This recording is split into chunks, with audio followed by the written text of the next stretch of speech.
Year by year, month by month, week by week, and day by day, the GCSEs approach a step closer. Everyone is trying to revise as much as they can. Unfortunately, not all students succeed with time left for the big exam. Many people mistake note-taking as an effective way to revise. Which is wrong, because memorizing everything from your notes will lead you nowhere to a grade 9. Therefore, we all want to succeed the right way. So, what are the best ways to revise? Last year was the best year that there ever was for me.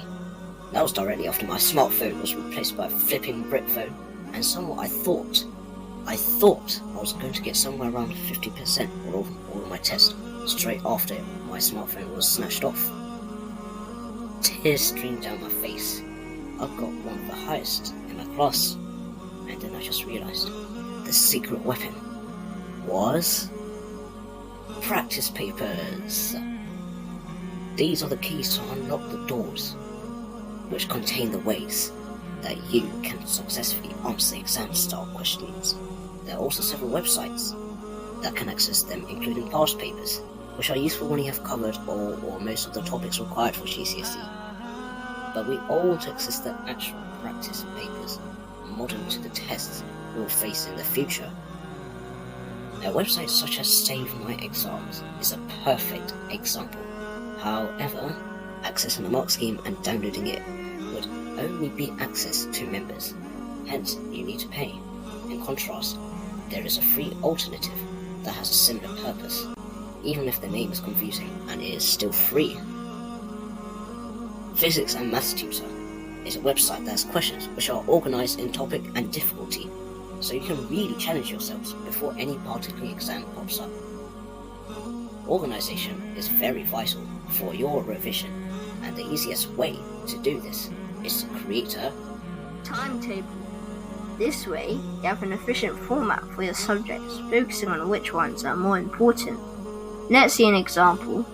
Person A trains 5 hours and 2 days a week, and only focuses on the quantity of training he does.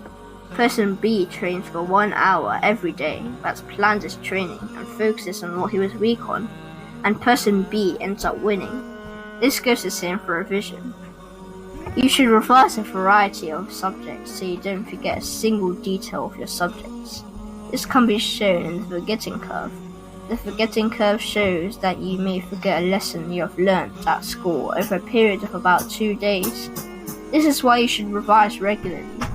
Another way is to create a retrospective timetable.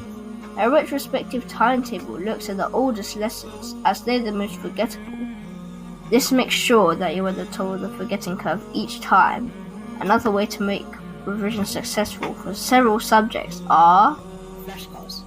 They were lifesavers for me when I was in 11 plus. These are one of the active ways to revise because the memorization stays strong. Due to the increase of usage of online resources, the first useful tool that I've ever used was Quizlet.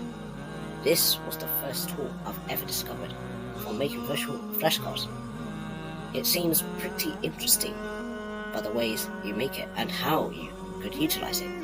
You could also add images to it, and it is definitely free to use and easy to access. The downside of this tool is that it's pretty limited in the free version, and the rest of the best features come throughout Quizlet Plus, which is always advertised in Quizlet. However, it is not the end of the world. There's still another tool. This tool serves pretty much the same purpose as Quizlet, except that it has diverse features to truly customize your own flashcards. Wait for it. Anki. Oh, I've just heard it from my guy Char. This tool not only helps you with memorization, because there is a clever algorithm inserted which involves spaced repetition. This is the best way to optimize your memory retention. Even though it is free, it is pretty hard to access since it doesn't function through a website in Google Chrome or any other browser. So therefore, you must download it on every device, no matter what. What's even worse, is not free on iOS. Overall, do not forget that flashcards are not the only tools you should use when it comes to revision, as you could also do note-taking, but you must take notes in an accurate way in order for it to be efficient. When you are taught to take notes, you think about just writing down boring information line by line, right? Well, this is called linear note-taking, and it is not very efficient. First, let me show you an example of some linear notes. This is because the notes aren't linked in any way. They're just isolated blocks of text. You're basically copying everything down straight from your lessons, so you might as well be a human photocopy at this point. As a result, the information was often forgotten, as the information is not represented in a way that is very meaningful or memorable. But notes aren't completely useless. Welcome to the opposite of linear notes, non-linear notes. This is done in a type of mind map form which shows all the links between useful key terms.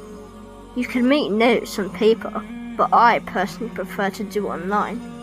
If you want to do it online too, you could use websites like Canva or Lucidchart, which is what I'm using right now. You can take a look at my notes and you'll see how everything's linked together.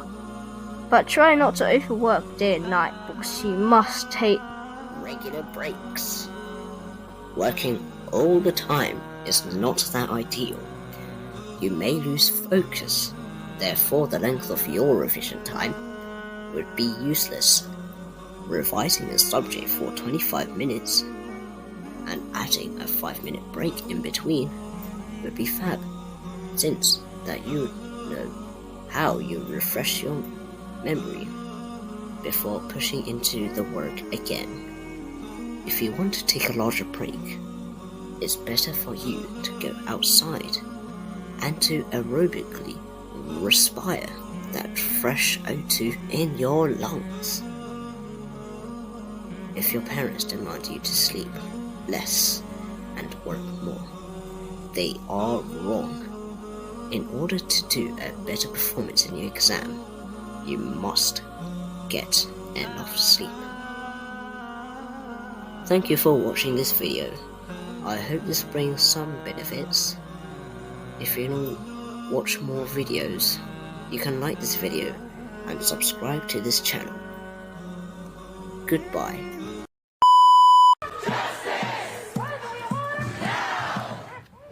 Pro-Palestinian chants ringing out across Stanford University today. Students pitching tents on campus demanding the university divest from companies with ties to Israel.